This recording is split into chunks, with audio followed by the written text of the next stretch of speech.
Hola, buen día, ¿me escuchan ahí?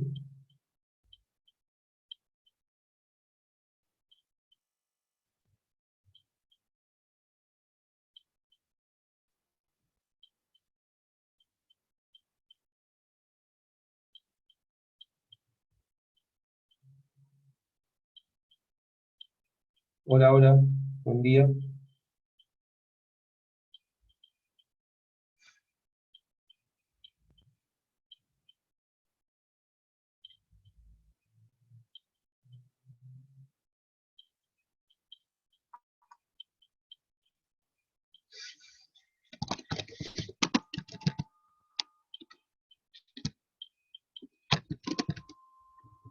Eh, bueno,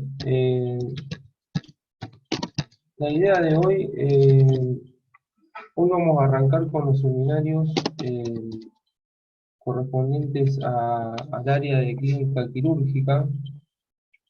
El tema que nos toca hoy es la parte de anatomía quirúrgica, ya sea de tórax y abdomen. Eh, Así que bueno, es un tema un poquito pesado, digamos, pero vamos a tratar de hacerlo dinámico. La idea es ver, de que ustedes vean de por qué es importante eh, conocer la anatomía,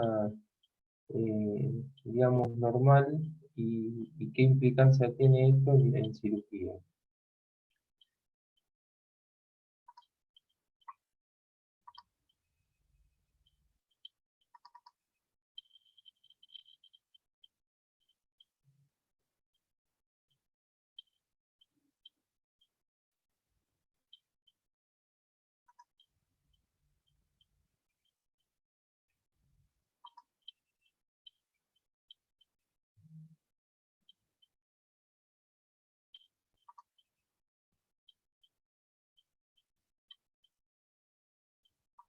Eh,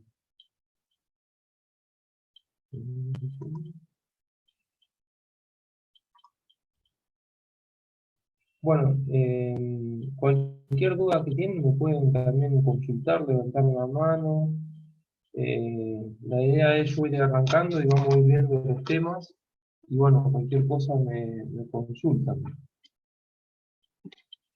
Bueno, un poquito vamos a arrancar con anatomía quirúrgica de tórax. ¿Eh? Un poco yo se lo separé, recordar un poco lo que es la parte del contenido, el continente torácico, que se llama también jaula torácica, y un poco el contenido que tiene el tórax.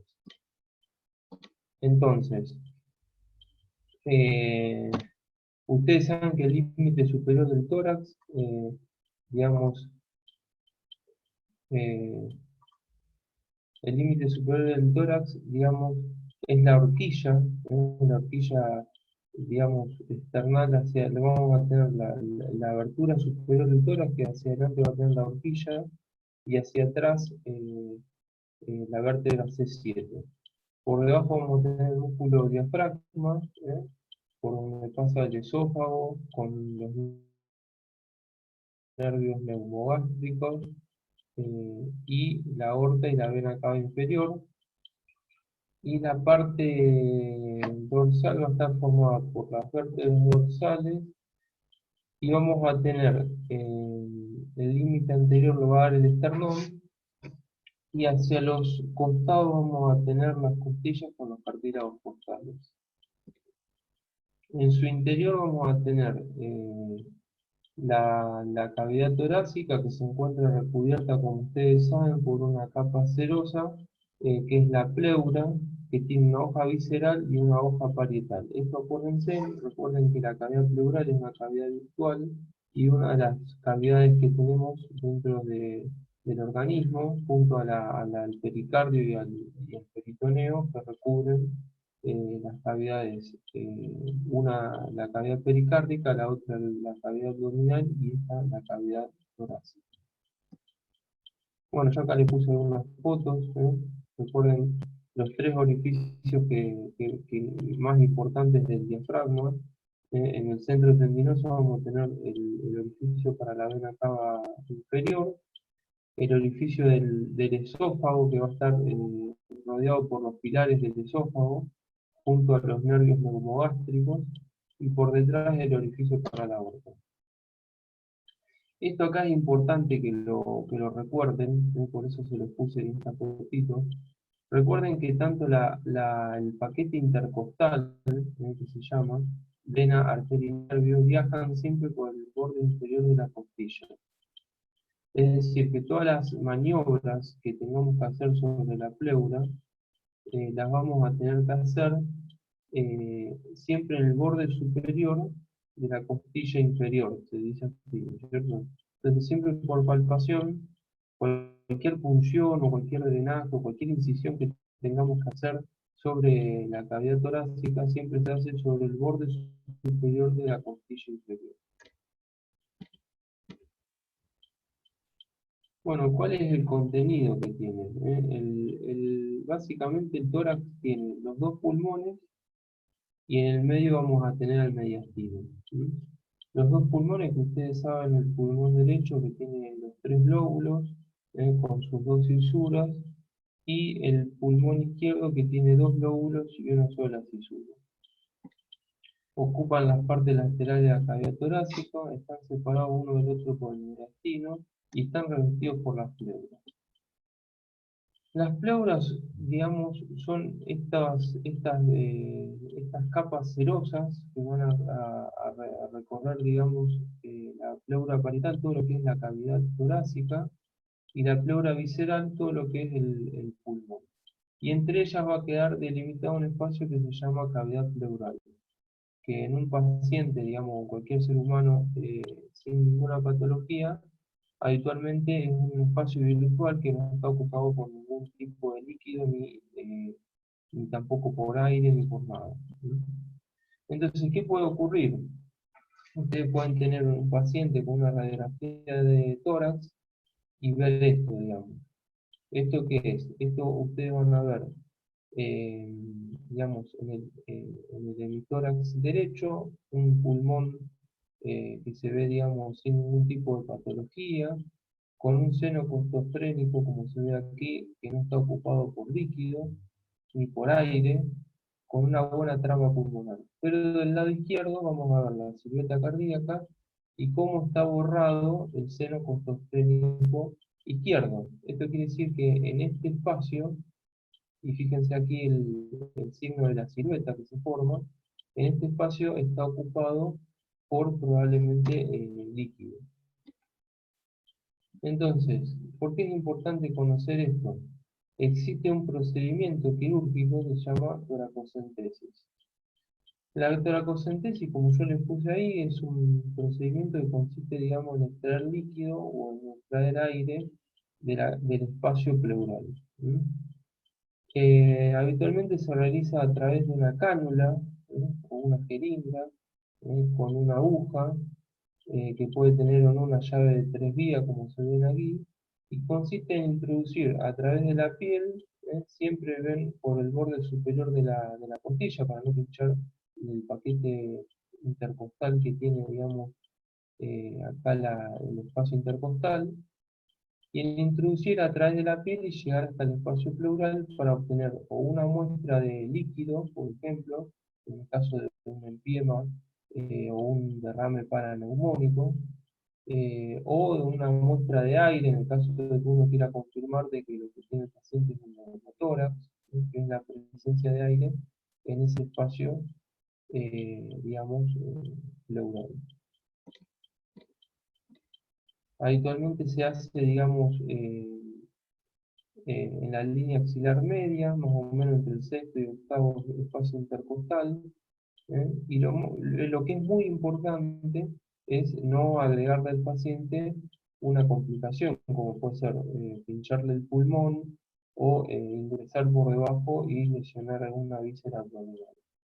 Por eso también siempre está bueno este tipo de procedimientos, o hacerlos, digamos, con un control ecográfico previo, como para guiarnos, o si uno no tiene la posibilidad de acceder a la ecografía, recordar bien los protocolos anatómicos, y siempre se hace más o menos entre el sexto y octavo espacio intercostal, que es digamos, un sitio seguro en donde habitualmente se acumulan los líquidos.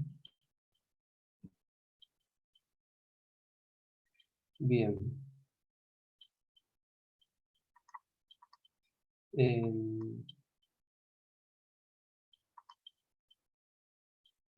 Bueno, después también podemos tener lo que es el drenaje pleural. ¿Qué es un drenaje pleural? Consiste en colocar, digamos, un tubo que se inserta a través del tórax lateralmente al espacio pleural. Ya esto no es digamos, una punción, toracocentesis, entonces es la punción. Drenaje pleural ya es colocar un tubo, que habitualmente se utiliza drenaje tipo K225 o K95, dependiendo la contextura física del paciente. Pero bueno, básicamente lo que se deja es como si fuese una sonda alojada en el espacio pleural, que nos va a servir para drenar. Ya supongamos que uno arranca haciendo una toracocentesis y vemos que el líquido que obtenemos es pus. Bueno, eso va seguido habitualmente de la colocación de un drenaje pleural para poder eliminar toda esa pus y para permitir que si el espacio pleural sigue acumulando algún líquido, siga saliendo. ¿Estamos? Habitualmente esto se dejan 4 o 5 días, ¿eh? Y habitualmente esta es la imagen, ¿ven?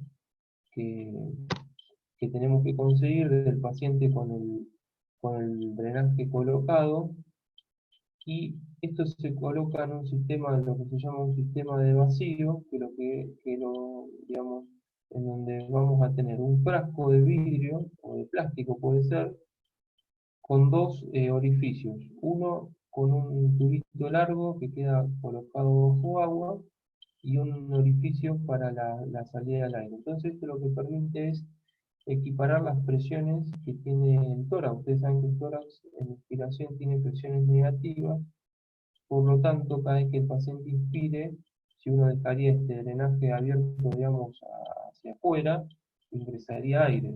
Entonces, este sistema lo que hace es compensar esas presiones, y cada vez que el paciente inspira y expira, lo que hace es que en vez de entrar aire, salga el líquido que está en la cavidad pleural, o salga el aire que está en la cavidad pleural. Esto se utiliza tanto para derrames por líquido, derrames por sangre o aire. ¿Estamos? Para cualquiera de las tres cosas se puede usar, ya sea por ejemplo para un empiema o un derrame paraneumónico, un hemotórax en un paciente que tiene un traumatismo torácico, o en un neumotórax en un paciente que tiene, digamos, ya sea un traumatismo o un neumotórax espontáneo, que pueden ser las causas.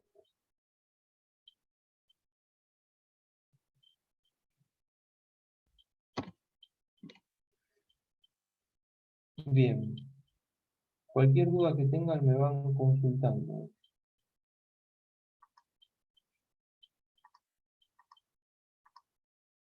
Bien, el mediastino, ustedes saben que el mediastino, ya esto lo habrán visto en la anatomía, es el espacio que está entre los dos espacios pleurales, y va a tener hacia atrás la columna vertebral y hacia adelante el esternón. Recuerden que siempre conviene dividirlo en tres partes para poder estudiarlo mejor. Vamos a tener un mediastino anterior, un mediastino medio y un mediastino posterior.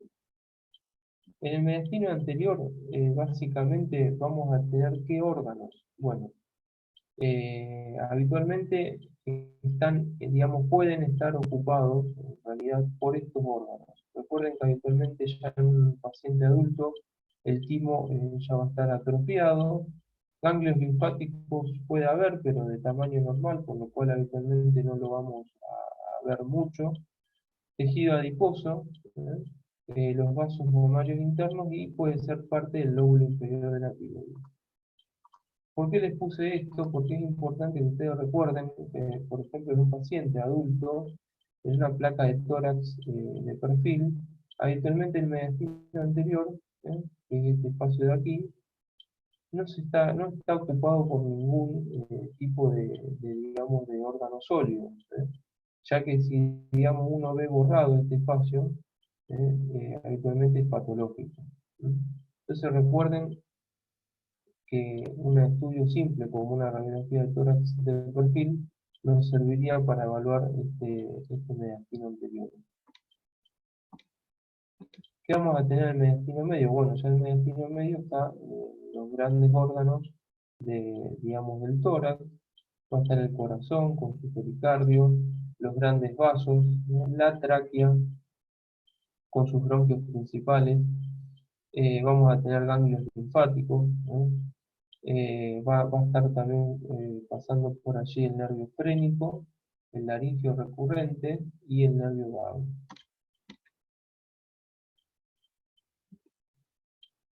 Bueno, ustedes ya saben que la tráquea es este órgano, digamos, que se continúa desde la laringe hacia la carina, en donde se separan los bronquios. Tiene una relación muy importante con el esófago, es decir, el esófago se encuentra por detrás de la tráquea y presenta una porción cervical y una porción torácica. Y tiene todos estos anillos, que se llaman anillos cartilaginosos, que son más o menos entre 16 y 20, y estos anillos están unidos por esta membrana que se ve allí, que es una membrana fibroelástica. Bien, ¿por qué es importante conocer la tráquea? Acá tenemos dos tipos de procedimientos. Vamos a tener primero lo que es una punción cricotiroidea. Esto, por ejemplo, se utiliza mucho cuando un paciente tiene una vía aérea muy dificultosa y no se puede lograr una intubación orotraqueal. En una urgencia se puede colocar una cánula de punción cricotiroidea, como es en este caso que se ve allí, y esto nos permitiría ventilar al paciente hasta poder asegurar una vía aérea mejor.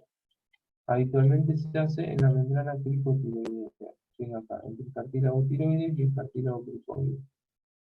Y si no, pues se puede hacer una traqueostomía, que ya eso se realiza sobre la tráquea, entre el segundo y tercer anillo cartilaginoso, sobre la membrana que yo les decía que une a los cartílagos. Y el paciente quedaría con una traqueostomía, con una cánula de traqueostomía. Lo otro es una cánula de punción cricotiroidea. Estos dos procedimientos habitualmente se pueden hacer en forma programada o en forma de urgencia. Habitualmente, en un paciente que necesita digamos, en forma programada, una vía aérea, asegurar una vía aérea o lo que sea, habitualmente se utiliza una traqueostomía. Vamos. En el caso de que sea una urgencia, habitualmente se usa una punción cricotiroidea.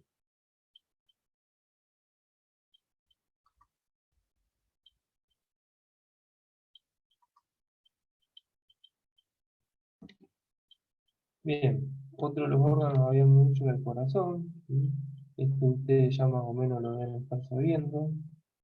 Que está situado en el mediastino medio, está rodeado por un pericardio fibroso que lo separa de los órganos vecinos. ¿Qué es importante del pericardio recordar? Bueno, ustedes saben que, digamos, el pericardio presenta lo que se llama pericardio fibroso, y luego vamos a tener un pericardio parietal y un pericardio visceral. Entre el pericardio parietal y el pericardio visceral se encuentra la cavidad pericárdica. Es decir, la cavidad pericárdica es, como yo les decía, es otra de las cavidades virtuales que tiene el organismo, que está rodeado por esa serosa, que en este caso se llama pericardio, y es importante conocerlo porque hay ciertas patologías que lo pueden ocupar y pueden traer trastornos. Una de esas patologías a conocer es el derrame pericárdico. ¿Qué es el derrame pericárdico? Es la acumulación de líquido o sangre en la cavidad pericárdica. Cuando ese derrame pericárdico es en forma aguda, puede llevarnos a un taponamiento cardíaco, que es una de las urgencias que uno tiene que descartar siempre en un paciente chocado de una guardia. Cuando es en forma crónica, ya sea por algo oncológico, por algo reumatológico, por algunas patologías crónicas, muchas veces la distensión progresiva del pericardio hace que el pericardio pueda soportar más líquido. Entonces, no te produce enseguida un taponamiento, pero sí en la urgencia. Para eso existe la pericardiocentesis. De allí que también es muy importante saber utilizar la ecografía para poder guiarlo y no lesionar una víscera, ya sea el ventrículo o el pulmón. Pero bueno, es una prueba que uno puede hacer en una guardia en un paciente que sospecha un taponamiento cardíaco para descartar digamos, urgencia realmente de emergencia quirúrgica, que puede ser un taponamiento, con una pericardiocentesis, que recuerden que es la punción del espacio pericárdico. Habíamos dicho toracocentesis, función del espacio pleural, y drenaje pleural era la colocación del drenaje. En este caso, pericardiocentesis es la función del espacio pericárdico. También se puede colocar un drenaje, eso no se lo puse, pero también se puede colocar un drenaje pericárdico, que ya es un procedimiento quirúrgico que hay que hacerlo en quirófano. Bueno, ¿qué tenemos en el mediastino posterior? También vamos a tener la aorta descendente, con el esófago y ambos nervios neumogástricos. Recuerden que los nervios vagos o neumogástricos viajan siempre con el esófago. Yo acá le puse, recuerden esta imagen, fíjense que en el mediastino posterior vamos a tener el esófago con la aorta descendente, que tiene una relación muy importante, y hacia adelante ya vamos a tener el mediastino anterior con la aorta ascendente y la tráquea. El esófago, recuerden que tiene una porción cervical, una porción torácica y una porción diafragmática y una porción intraabdominal. Y viaja siempre con los nervios neumogástricos. Bueno, acá tienen otra imagen, un corte, digamos, sagital, la relación que tiene la tráquea con el esófago hacia atrás, aorta ascendente, arco de la aorta descendente, y acá tenemos el esófago con su ingreso al abdomen. Bueno, esto es muy importante recordarlo también, que ya más o menos antes lo vimos. Recuerden que el esófago está rodeado por un pilar derecho, un pilar izquierdo, que son un poco los que junto con, digamos con el músculo del fundus gástrico, son un poco los que forman el esfínter esofágico inferior. Eso lo vamos a ir viendo cuando veamos patología esofágica.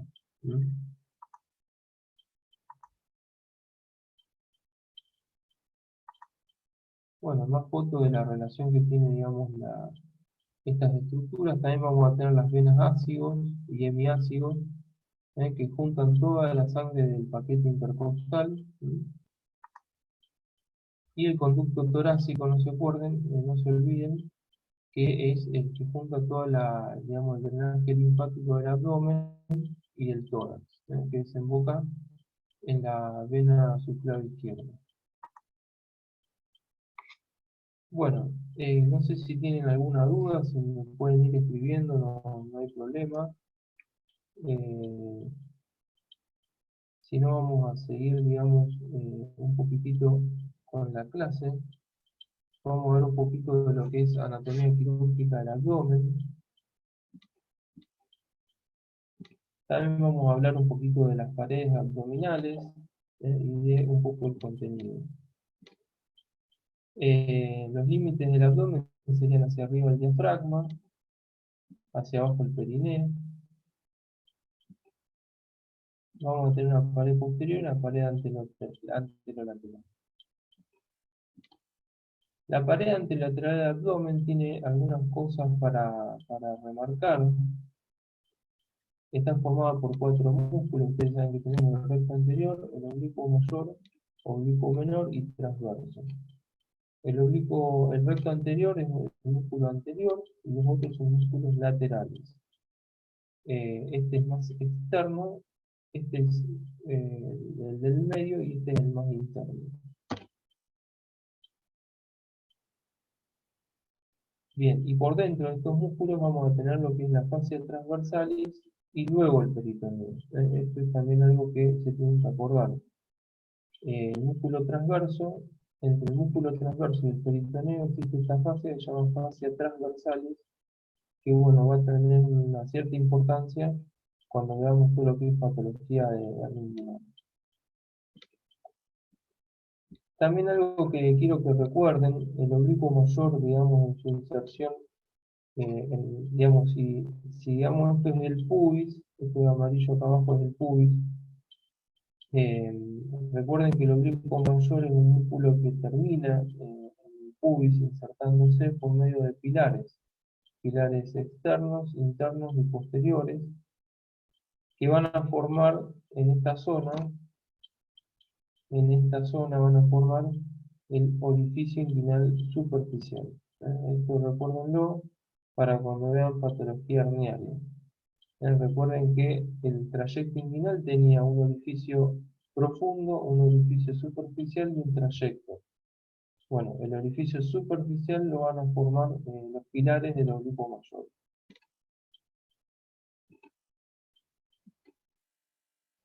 Bueno, ¿qué son las vainas? Ustedes tienen que acordarse que el músculo recto no tiene una aponeurosis en sí misma. Esa aponeurosis se la van a dar los músculos laterales, las aponeurosis y los músculos laterales. Entonces, el entrecruzamiento de estas aponeurosis van a formar lo que se llama en la línea media la línea alta. Pero como todo en medicina es complicado, este entrecruzamiento no es igual por encima del ombligo que por debajo. Es decir, que si yo tengo dos músculos rectos, como ven allí, el oblicuo mayor va a tener toda su, digamos, su aponeurosis pasando por delante del músculo recto. En cambio, el oblicuo menor se va a separar, es decir, por encima del ombligo pasa la mitad por delante y la mitad por detrás. En cambio, por debajo del ombligo pasa todo por delante. Y el músculo transverso, digamos, pasa por encima del ombligo todo por detrás y por debajo del ombligo pasa todo por delante. Es así que por debajo del ombligo se forma lo que se llama la arcada de Douglas. Esto, bueno, ¿qué implicancia tiene? Que usted tiene que saber que por debajo del ombligo, los músculos rectos, en la parte inferior, digamos, en la parte posterior, van a estar solamente recubiertos por esa fascia transversalis que yo les mencioné antes. que es esta de acá. Y allí se forma el arco de Boolean. Estamos acá, esto si uno hace un corte axial, digamos, de lo que yo les decía antes, lo vamos a ver así, por encima del ombligo y por debajo. Esto, digamos, es como para que vayan recordando un poco, para el momento de estudiar un poco lo que es hernias y eventraciones, de cómo es la disposición de las vainas abdominales de los rectos. Otra foto de, digamos, de lo mismo.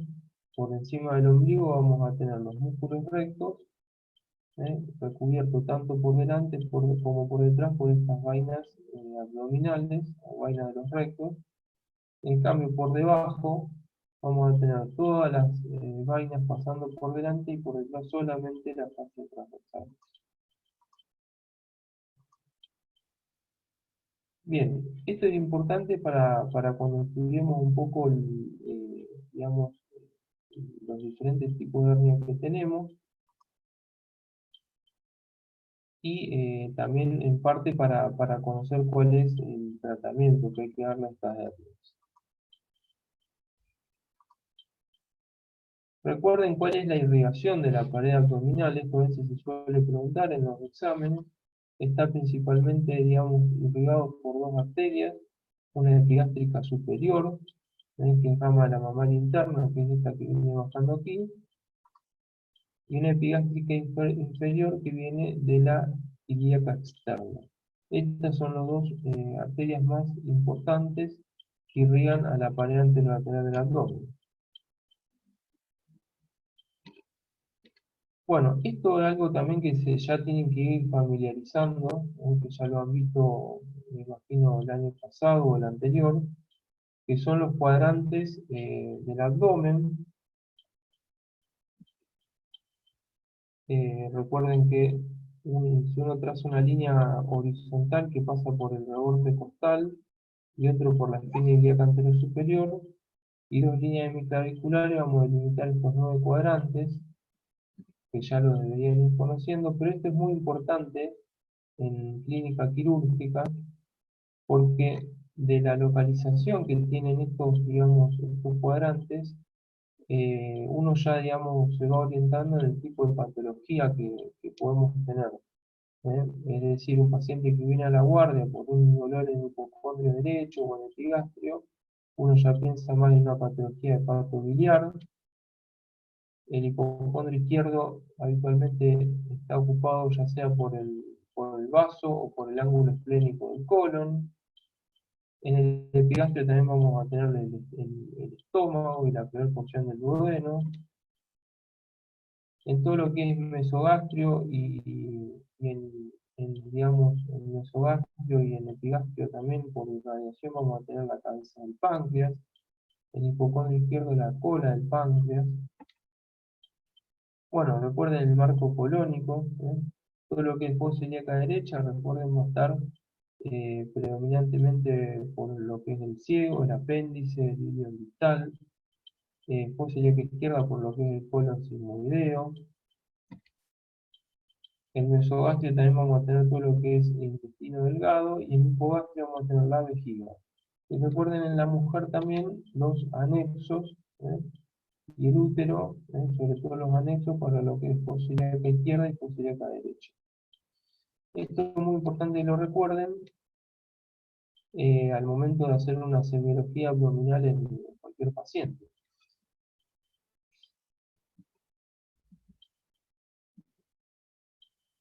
Bueno, también es importante que recuerden que la cavidad abdominal está dividida, digamos, quirúrgicamente en dos grandes espacios. En un espacio recuerden que vamos a tener el mesocolon transverso, que es esta línea que yo les tracé allí. Mesocolon transverso, que es el meso del colon transverso, va a dividir a la cavidad abdominal en dos partes, una posición supramesocolónica y una posición inframesocolónica. Y esto es importante, ¿por qué? Porque, digamos, todo lo que es la región supramesocolónica va a estar ocupada digamos, por, ¿por qué, digamos, por qué órganos? Bueno, vamos a tener una celda hepática, una celda gástrica y una celda esplénica. ¿Estamos? Y el espacio inframesocolónico va a estar dividido por, por varios espacios. Un espacio paritocólico derecho, un espacio paritocólico izquierdo, y luego por la raíz del mesenterio, que es esta de acá, un espacio mesentérico cólico derecho, un espacio mesentérico cólico izquierdo y el fondo de saco de Douglas. Esto tiene cierta importancia, ¿por qué? Porque uno, por ejemplo, al evaluar un paciente o las imágenes de un paciente, con, supongamos, una colección o líquido libre en estos diferentes espacios, a uno también le va dando una idea de la magnitud o de la característica que tiene cierta patología. Supongamos, en un traumatismo esplénico, o un traumatismo abdominal cerrado, si nosotros tenemos líquido libre en la celda esplénica con un traumatismo de vaso, esto nos da la pauta de un líquido libre escaso, podríamos decir, o moderadamente escaso. En cambio, si yo ya tengo un traumatismo esplénico con líquido libre en toda, digamos, la cavidad supramesocolónica o también ya en la inframesocolónica, esto me habla de una magnitud mayor. También puede ser lo mismo, por ejemplo, para una apendicitis aguda, no es lo mismo tener líquido libre en la zona del paritocólico derecho o el fondo del saco de Douglas, que ya tener líquido libre supra mesocolónico, que esto habla por ahí de una magnitud mayor de la patología. También es importante que recuerden la irrigación. Yo siempre le digo lo mismo a los alumnos, al menos se tienen que acordar de tres arterias, digamos que son los ramos viscerales. Vamos a tener el tronco celíaco, la mesentérica superior y la mesentérica inferior. Porque las renales y la espermática, tanto en cirugía no la vamos a mencionar. Pero sobre todo se tienen que acordar el tronco celíaco, la mesentérica superior y la mesentérica inferior, que son las arterias más importantes que van a irrigar ramas de la aorta, que van a irrigar a los órganos más importantes que tenemos en la cavidad abdominal. El tronco celíaco, recuerden que da tres ramas, va a dar una gástrica o coronaria estomáquica, que va a irrigar más que nada la curvatura menor del estómago, va a dar una esplénica, que va a dar la irrigación tanto al vaso como a la curvatura mayor, por medio de la gastroepifloica, y va a dar una arteria hepática común, que va a dar la gastroduodenal, más que nada rama para todo lo que es el duodeno y la cabeza del páncreas, y una hepática propia, que va a dar la hepática derecha y izquierda. Acá vemos otra imagen de lo mismo, el tronco celíaco con su arteria gástrica, la esplénica y la hepática. La hepática da la gastroduodenal y da las dos hepáticas, derecha e izquierda. A su vez la derecha da una rama para la vesícula. Y luego tenemos la mesentérica superior, que sale del borde inferior del páncreas, que va a dar las pancreáticos duodenales, también para la irrigación de la cabeza del páncreas y del duodeno, y ya va después a dar todos los ramos yeyunales, iliales, y la iliocólica para el colon derecho. Recuerden que el colon derecho está irrigado por la mesentérica superior, acá la tenemos, como va dando todos los ramos para el yeyuno y el ilion, y da finalmente un tronco iliocólico que irriga el ciego, el apéndice, el colon ascendente, el ángulo hepático y la primera porción del colon transverso. Todo eso es el colon derecho. Estamos ciego, colon ascendente, ángulo hepático y primera porción del transverso. En cambio, la mesentérica inferior, que está aquí, va a dar la irrigación para el resto del colon transverso, el ángulo esplénico, colon descendente y colon sigmoideo. Estamos, toda esta es la porción del colon izquierdo. ¿Sí? Y además va a dar la hemorroidal superior para la parte superior del recto.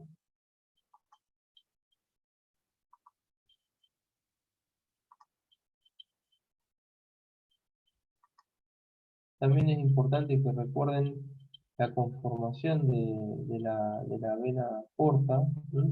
Recuerden que la vena porta, que es la vena que va a llevar toda la sangre hacia el hígado, de todo el drenaje venoso de los órganos abdominales, se forma por dos ramas. Por una rama mesentérica superior, la vena mesentérica superior, que se junta con la esplénica y forman la vena porta. A su vez, la esplénica recibe la vena mesentérica inferior. Esto también se los puse porque tiene cierta implicancia que recordemos la anastomosis portocava, sobre todo cuando veamos pacientes que tienen hipertensión portal. Las anastomosis portocava son esos sitios digamos, que se reperfunden, por así decirlo, cuando un paciente tiene hipertensión portal, es decir, cuando la sangre no puede volver hacia el hígado ya sea por una obstrucción, por una cirrosis o por otra causa, a través de la vena porta. Estos sitios, digamos, estos órganos que están irrigados, que tienen su drenaje venoso eh, compartido, ya sea por la vena porta, parte por la vena cava, como el recto, el esófago, el fundus gástrico, son sitios en donde se empiezan a ver, eh, digamos, repercusión de ese drenaje venoso. Básicamente son cuatro.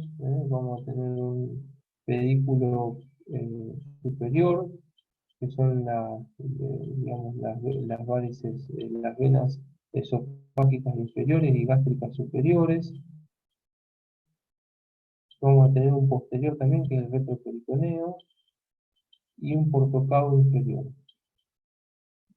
Y también la pared abdominal a través de, digamos, las venas umbilicales. También es importante que recuerden esto, cuando veamos patología del duodeno y el páncreas, hay como una simbiosis, digamos, hay una simbiosis entre el duodeno y la cabeza del páncreas. ¿Qué significa esto? Que la mayoría de las patologías, digamos, de la cabeza del páncreas, o la mayoría de las patologías del duodeno, muchas veces tienen el tratamiento, digamos, va a involucrar también al otro órgano. Es decir, supongamos que yo tengo un tumor en la cabeza del páncreas, es muy difícil, o realmente imposible, hacer el tratamiento de sacar en la cabeza del páncreas y dejar el duodeno. ¿Por qué?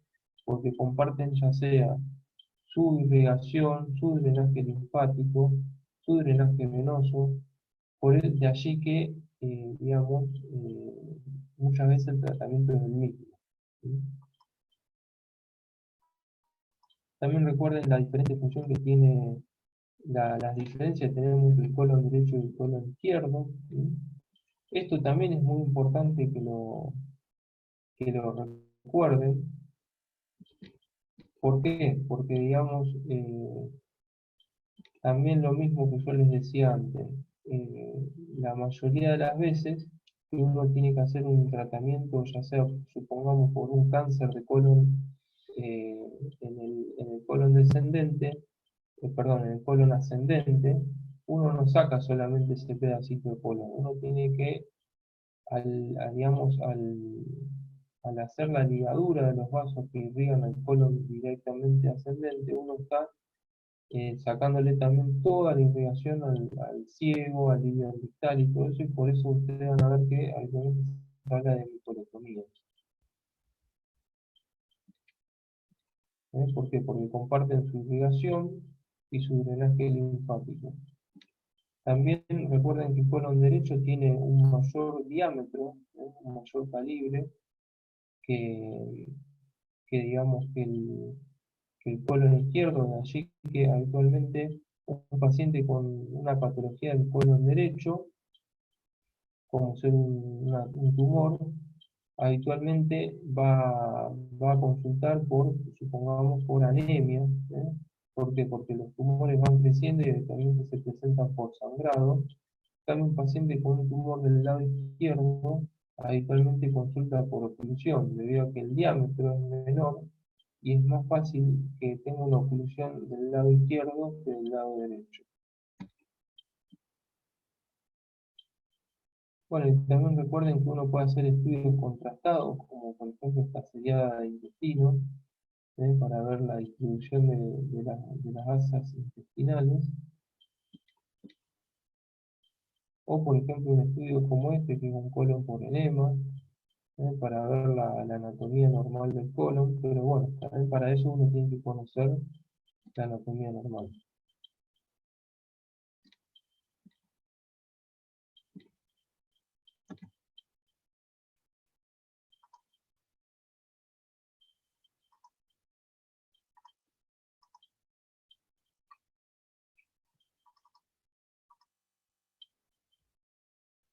Bien,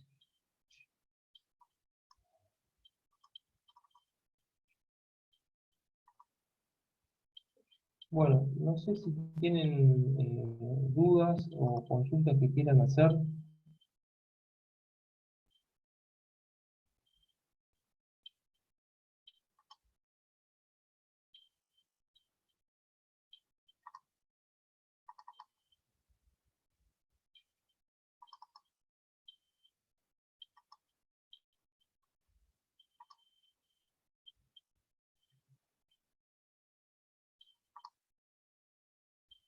Eh, Bueno, si llegan a tener dudas o lo que sea, me pueden consultar. Si no, digamos, eh, bueno, un poco el seminario este era un poco hacer como un repaso de todo lo que es la anatomía normal del abdomen y del tórax, como para que ustedes vean digamos, la implicancia que tiene en los diferentes procedimientos quirúrgicos o al momento de hacer un examen físico, digamos, en un paciente.